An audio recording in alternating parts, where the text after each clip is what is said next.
The universe is a grand storehouse, and you hold the key. That key is not carved from metal, but from thought wrapped in faith, spoken with conviction, and trusted with the certainty that what is yours cannot be withheld. You are not here to scrape and strive in the dust. You are here to walk the jeweled path of supply, where every step is met by a provision, every desire is answered before it is even spoken. While you sleep, the conscious mind lays down its tools, and the gate to the subconscious swings open. In this holy stillness, the seeds of your words take root. The night hours become your secret workshop, your inner temple, where the law of prosperity is etched deeper into your soul. You are a silent gardener, planting truths that will bloom into a harvest of gold. It is written in the fabric of life that lack is a shadow, not a fact. The only reality is abundance, rivers of it, endless and flowing. Scarcity has no true dwelling except in the thoughts that feed it. Withdraw your attention from fear, and the phantom dissolves. Place your attention upon the rich, eternal substance of the infinite, and that substance will pour itself into every channel of your life. Every soul is issued a divine inheritance at birth: freedom, joy, and plenty. Yet many wander in forgetfulness, their eyes on the closed door, unaware of the open gate just beyond. But tonight, as these words find their way into the fertile soil of your sleeping mind, the memory returns. You begin to remember who you are. You begin to remember that you and supply are one. Money is but a symbol, a messenger of freedom, and it comes swiftly when the path is clear. And what clears the path? Right words, right images, right belief. In the quiet hours, your mind can be threaded with the golden cord of truth. You will awaken with new eyes, seeing opportunities where there once seemed to be walls. Do not think of wealth as something to chase. Think of it as something to magnetize. A magnet does not run after the iron, it simply stands in its power, and the iron comes. So it is with you and the riches prepared for you. In sleep, these affirmations will be etched into the bedrock of your being, until your very vibration hums with prosperity's tone. You will rise from your bed as one who has already received, for in truth, you have. The unseen has already taken shape. The supply has already been summoned. As night gives way to morning, the invisible becomes visible, and you step into the day, carrying the fragrance of answered prayer. Do you want me to also craft the affirmations that would play during the sleep portion in the same style? They would seamlessly match this introduction's tone. Abundance is the only reality, for it is the natural state of the universe and the eternal truth that underlies all appearances. When you strip away the illusions woven by fear, doubt, and limitation, you see that life itself is an overflowing river, pouring forth without pause or measure. The air you breathe is infinite. The stars above cannot be counted. The grains of sand on every shore defy numbering. This endlessness is the signature of the infinite, a divine reminder that supply is never exhausted and never withheld. Scarcity is but a shadow of human thought, projected upon the screen of experience, while abundance is the ever-present light that waits to be recognized. To live in the awareness of abundance is to align with the law that governs all creation. This law knows no depletion, for it draws from a source that is without beginning and without end. The tree does not struggle to bear fruit, the sea does not ration its waves. In the same way, you are not designed to scrape and grasp, but to receive and to flow.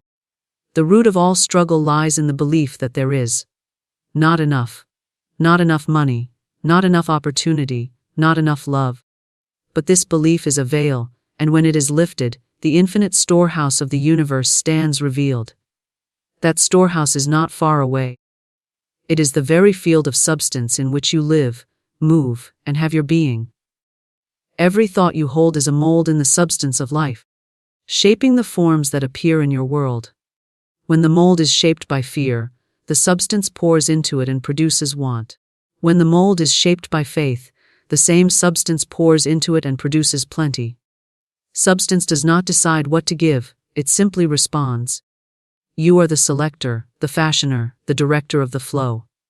And so, when you hold to the truth that abundance is the only reality, You become the open channel through which supply rushes, unhindered and unresisted. The belief in lack is not a law. It is a habit of thought, and any habit can be replaced. Each time you affirm abundance, you are loosening the chains of the old belief. Each time you notice the bounty of the present moment, the warmth of the sun, the song of a bird, the kindness of a smile, you are training your mind to see what is real. For abundance is not confined to money. It is the fullness of life in every form: health, joy, love, inspiration, opportunity. The more you recognize it in all its shapes, the more it appears. For recognition is a magnet.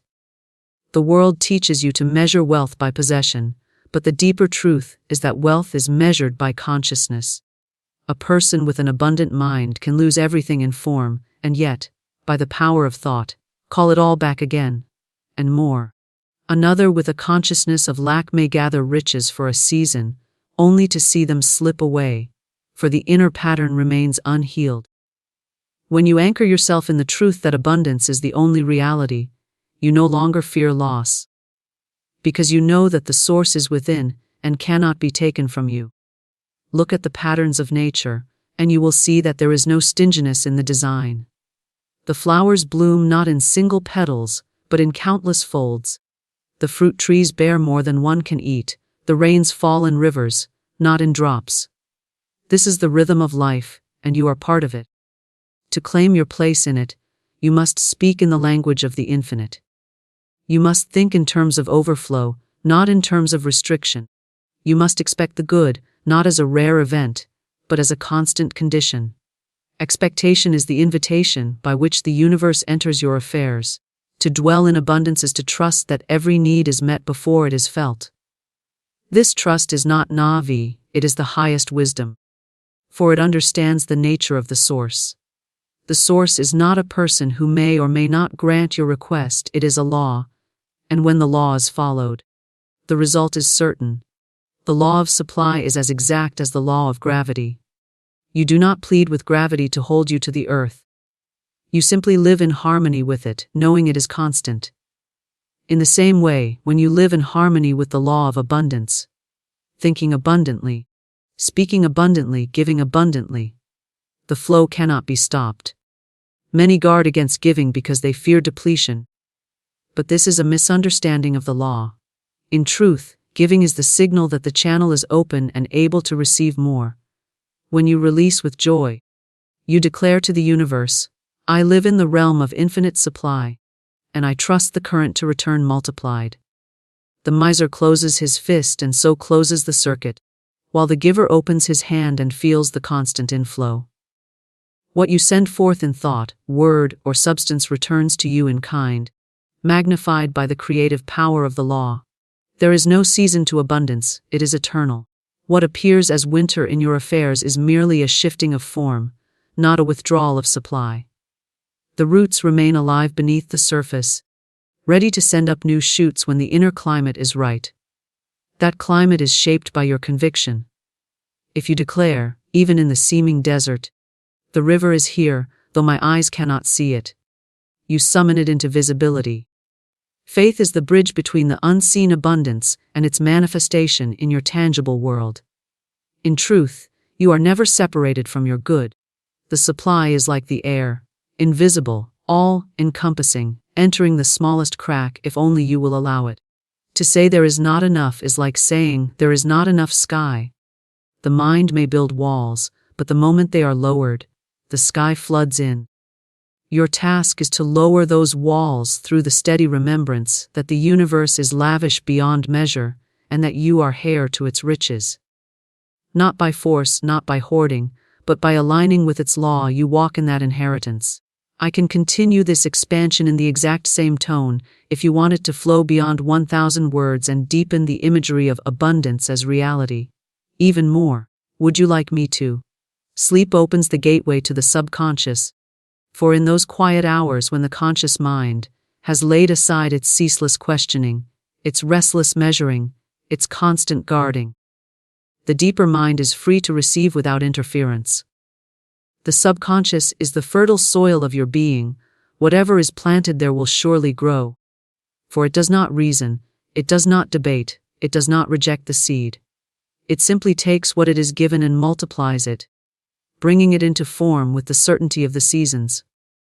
The waking mind may doubt, but the sleeping mind does not.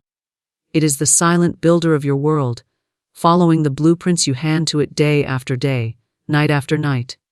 During the waking hours, the conscious mind acts as a gatekeeper, sorting, judging, and often dismissing ideas before they can take root.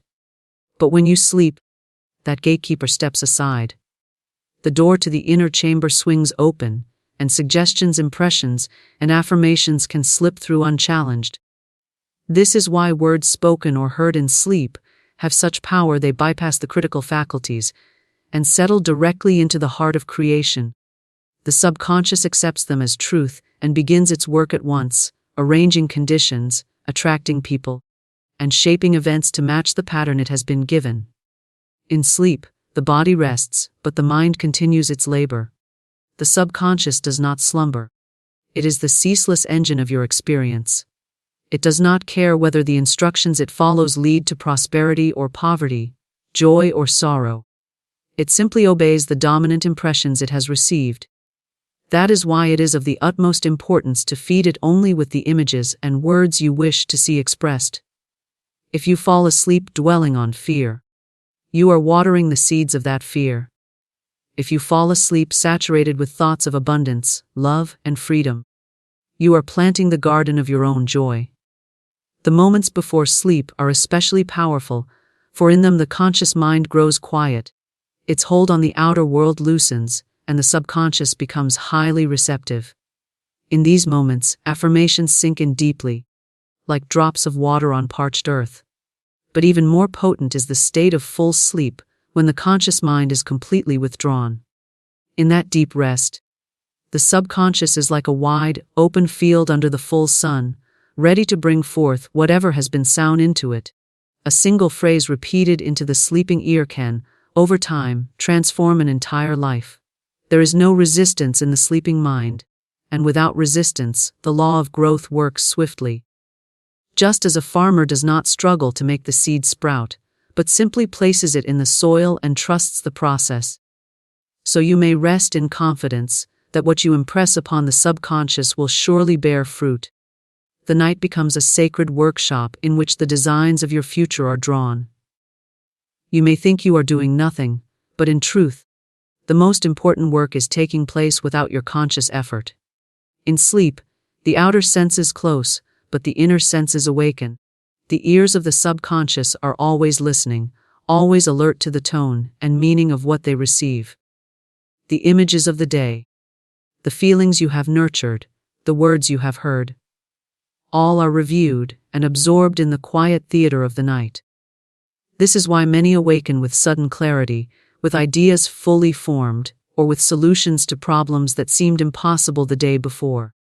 The subconscious has been at work, free from distraction, carrying out the instructions embedded within it.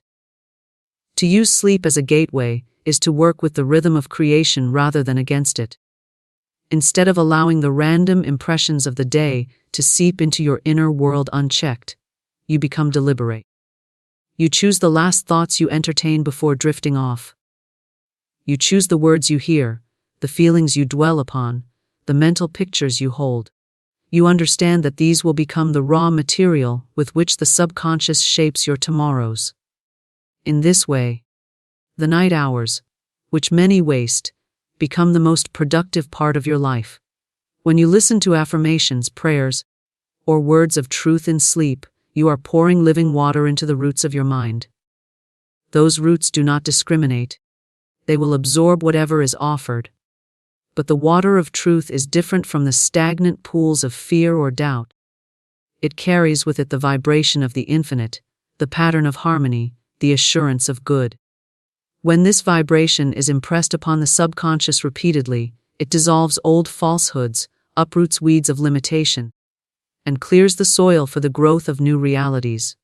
There is a mystery in sleep that even science cannot fully explain, but the ancients understood its spiritual significance. They knew that in the hours when the conscious mind withdraws, the soul communes more freely with the universal intelligence, receiving guidance, strength, and renewal.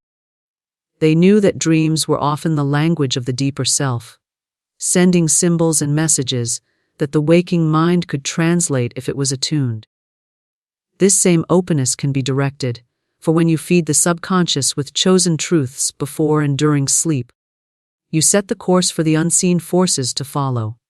The subconscious works not in straight lines but in patterns, weaving together events and opportunities with a precision that may seem miraculous to the outer mind. Yet it is no miracle, it is law. What you impress must express. The form may come in ways you could not predict, through channels you did not imagine. But the essence of what you have planted will emerge. This is why it is said that you do not need to know the how. Your role is only to set the blueprint with clarity and conviction, and the subconscious, in its tireless devotion, will assemble the details. To let sleep become a tool of transformation is to realize that you are never truly idle. Even in your most still moments, the forces of life are moving within and around you, shaping your outer world from the inner pattern. By aligning that inner pattern deliberately each night, you step into harmony with the creative power that never rests. You do not beg, you do not chase. You simply feed the mind with the truths you wish to see and trust the law to do the rest. Right words magnetize prosperity because words are not mere sounds in the air. They are vibrations that carry the very blueprint of the reality they describe. Every word you speak is a seed cast into the fertile soil of your subconscious mind, and that soil in perfect obedience will bring forth in kind. Words are containers of thought, wrapped in emotion, and when spoken with conviction, they become commands to the invisible forces that shape your life.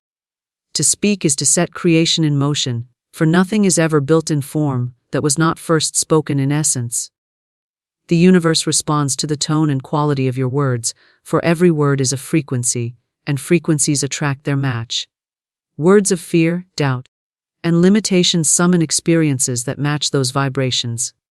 Words of faith, abundance, and joy call forth conditions that reflect their higher tone. You cannot speak lack and expect plenty to appear. You cannot declare hardship and expect ease. The law is exact and unchanging as you speak, so it becomes. To magnetize prosperity, your words must be in harmony with the reality you wish to live. The right word is not chosen by accident. It is born of intention and clarity. It does not wander aimlessly, it is aimed like an arrow at the heart of what you desire. When you say, "I am surrounded by abundance," you are not describing a wish, you are issuing a decree. The words carry an image, and the subconscious mind accepts that image as a pattern to be fulfilled. The outer world begins to shift in ways that seem almost magical. But it is no magic. It is simply the law responding to the signal you have given it. Your prosperity begins with the conversation you hold within yourself. Every inner word counts as much as every outer one. You may speak in silence, but the vibration is still sent forth. If, in your thoughts, you constantly affirm lack, the vibration is no less powerful than if you said it aloud. If, however, you choose to fill both your mind and your speech with words of wealth, ease, and success, you create a magnetic field around you that draws those very conditions into your life. The right words become the poles of a great magnet, pulling toward you every resource, person, and opportunity you need. The magnetism of words is amplified when they are spoken in the present tense and with feeling. The subconscious does not understand someday or I will have. It responds to I am, I have, I receive.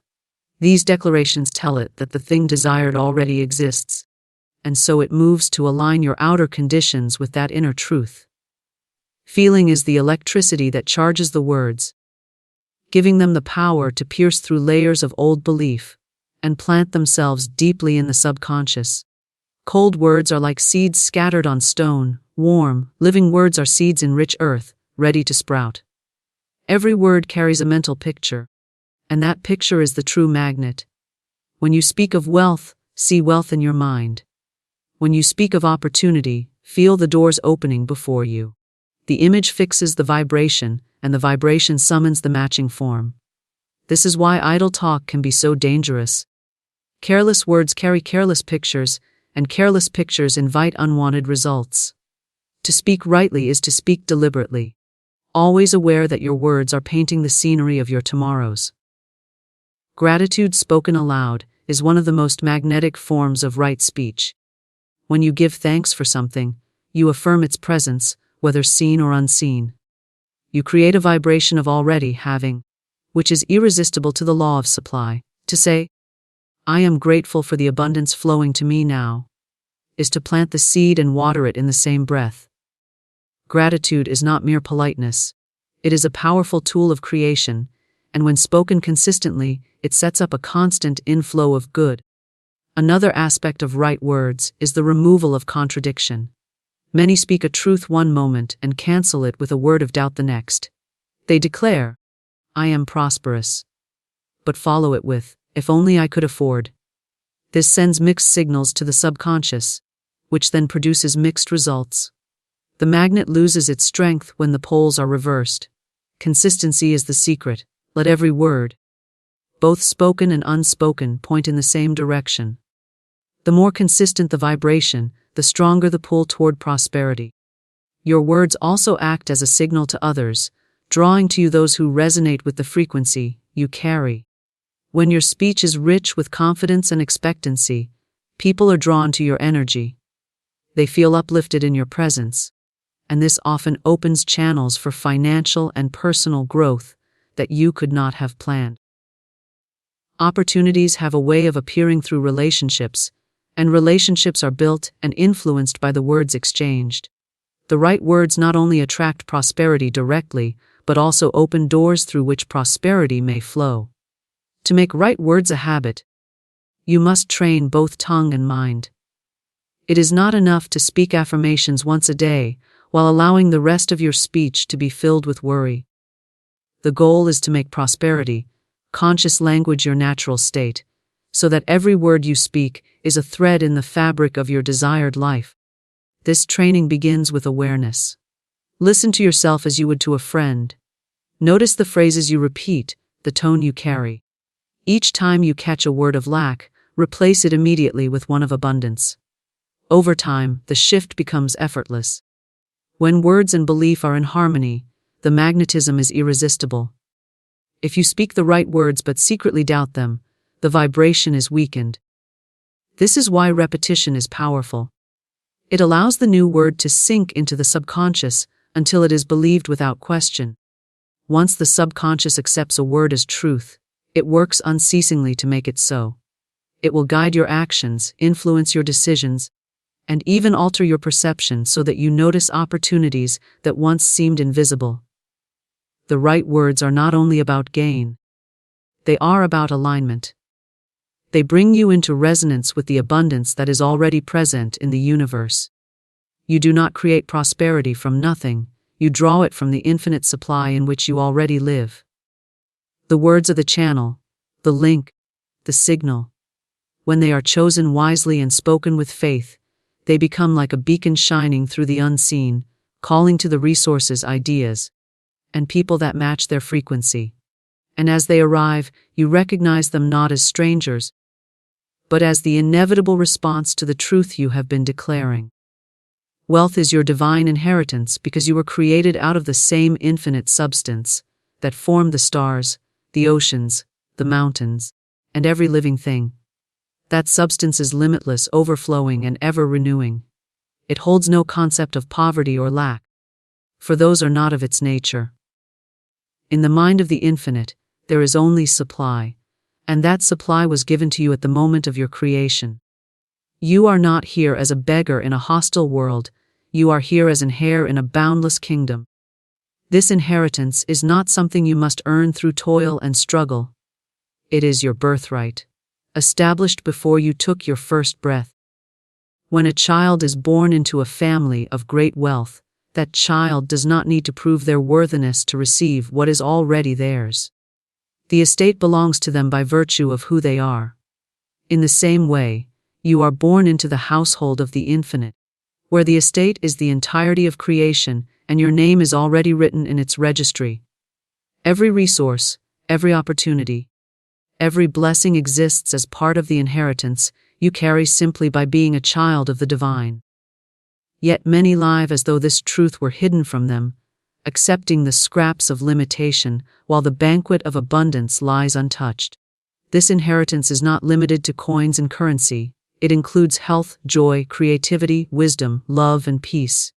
Wealth in its truest form is the fullness of life, the constant flow of good in every direction. Money is simply one expression of that flow, a symbol that can be exchanged for experiences and comforts, but the root of your wealth is far deeper. It is the constant access you have to the infinite storehouse of ideas, inspiration, and resources that the universe holds in trust for you. This storehouse is not locked, its doors are always open to those who recognize that they belong. Recognition is the key. The inheritance is yours. But if you believe you are unworthy, if you believe the storehouse is closed, you will not step forward to claim it. The law of life does not force itself upon you, it awaits your acceptance. You accept it by speaking in the language of ownership, by thinking in the patterns of abundance, by acting with the confidence of one who knows they are backed by infinite supply. When you walk with the quiet assurance that everything you need is already provided, you align yourself with the flow of your inheritance. There is a spiritual law that what is true in the unseen must eventually appear in the seen.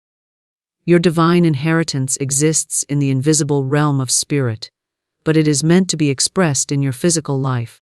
The means by which it becomes visible is your consciousness. A mind filled with lack cannot translate the unseen riches into tangible form. But a mind filled with expectancy, gratitude, and vision opens the channel through which the invisible wealth pours forth. This is why two people may live in the same world, surrounded by the same opportunities, and yet one thrives while the other struggles. One has claimed the inheritance inwardly, the other has not. Claiming your inheritance is not an act of arrogance, but of obedience to the truth. To deny your wealth is to deny the nature of your source. The infinite expresses itself through you, and its nature is abundance. To live in poverty, consciousness is to close the channel through which that expression flows. But when you affirm your wealth as a divine reality, you honor the one who provided it. You become a willing vessel for the flow of good, and that good increases because it has a clear passage through you. Wealth as your inheritance also means you can release the idea of competition. In the human mind, wealth is often seen as limited, something that must be taken from another to be gained. But in the divine order, there is no shortage. The supply is infinite, and your receiving it does not diminish another's share. In fact, your prosperity can be a blessing to others, for the more you have, the more you can give. You become a distributor of the infinite flow, and in giving, you prove your faith in the endless nature of your source. The law responds to this faith by sending even more through you, for the channel that gives freely is the channel that remains open. You are never outside of your inheritance, you are in it now, as a fish is in the sea. You may not always feel it, because your attention may be fixed on appearances of lack, but the substance of supply surrounds you constantly. Every idea that comes to you, every helpful connection, every opening door, is a thread in the great tapestry of your wealth. To live with awareness of this is to recognize that you are always supported, always guided toward greater good. Even apparent setbacks can be part of the rearrangement that leads you to richer blessings. The inheritance is also self-renewing. Unlike an earthly estate that can be divided and diminished, the wealth of the infinite grows as it is used. When you draw upon it, you do not deplete it, you expand your capacity to receive more. This is why opportunities multiply for those who act boldly in faith. Their use of the inheritance enlarges the channel, allowing greater flow. Fear, on the other hand, shrinks the channel. When you cling tightly to what you have, believing it to be all there is, you restrict the flow and experience the very limitation you fear. The remembrance of your inheritance must become a daily practice. The world may show you pictures of scarcity, but you are not bound by them. You are bound only by what you accept as true. by affirming each day that wealth is your divine right. You train your mind to see beyond the temporary conditions to the eternal supply. You begin to notice opportunities that match your truth. You attract people and circumstances that serve your prosperity. You act with greater confidence, make decisions from a place of trust, and take inspired steps that lead to increase. This inheritance is not for some distant future or an afterlife. It is for here and now. The divine did not create you to live in want until some appointed time. It provided for you fully from the beginning. You are meant to enjoy the richness of life in this very moment. Every breath you take is part of that wealth, every sunrise, every friendship, every inspiration. When you start to see life itself as the treasure it is, you open yourself to receive more of it in all its forms. The more you appreciate, the more you align with the vibration of having, and the more the law responds with increase. Gratitude seals the flow of supply, because it is the final stroke that completes the circuit between giving and receiving. When you give thanks, you acknowledge that the good you have received is real, that it is yours, and that it comes from an unfailing source. This acknowledgement is not passive. It is a living vibration that signals to the universe, the channel is open, the flow is welcome, and I am ready for more. Without gratitude, the current can falter, for the law of life moves most freely through those who recognize and honor its gifts. Gratitude is a spiritual magnet. It draws to you more of the very thing for which you are thankful. When you speak or think words of thanks, you place your attention on abundance, and what you focus on expands. If you are grateful for money, more avenues for money will appear. If you are grateful for health, your body will respond with greater vitality. If you are grateful for opportunities, you will find doors opening where none seemed to exist before. The act of giving thanks is an act of multiplication, for it aligns you with the frequency of increase. To be grateful is to affirm that the supply is constant and dependable. When you give thanks before a visible result has appeared, you declare your trust in the unseen. This is gratitude in its highest form, not merely a reaction to what is already in your hands, but a proclamation of faith that what you have asked for is already on its way. This kind of gratitude moves mountains because it does not wait for proof. It becomes the proof. The moment you feel thankful for something, you align yourself with the vibration of already having, and the law of supply responds by fulfilling that vibration. Gratitude also dissolves fear and worry, for it shifts your focus from what seems to be missing to what is already present. It is impossible to dwell in both lack and gratitude at the same time. One cancels the other. When you feel the weight of scarcity, begin to list the blessings you already hold. The roof above you, the breath within you, the friendships that enrich your days, the skills and talents you carry, the beauty of nature that surrounds you. As you give thanks for these, your emotional state changes, and that change in vibration alters the conditions you attract. Gratitude is the keeper of the heart's door. When the door is guarded by thankfulness, thoughts of envy, resentment, and bitterness cannot easily enter. These negative states block the flow of supply because they deny the abundance of the source. Gratitude, by contrast, affirms that there is enough for all and that your portion is always arriving in perfect timing. By keeping your inner door open with thankfulness, you invite the law to move unhindered, bringing you good in ways you could not have planned. It is not only the great and dramatic blessings that deserve thanks. In fact, the more you train yourself to notice and appreciate the smallest gifts, the more your life becomes a continuous stream of blessings. A kind word, a moment of laughter, a spark of inspiration, a ray of sunshine, all are signs of the infinite at work in your life. As you thank the source for these, you cultivate a constant state of receptivity. The supply does not have to force its way to you, it finds you open, ready, and willing to receive.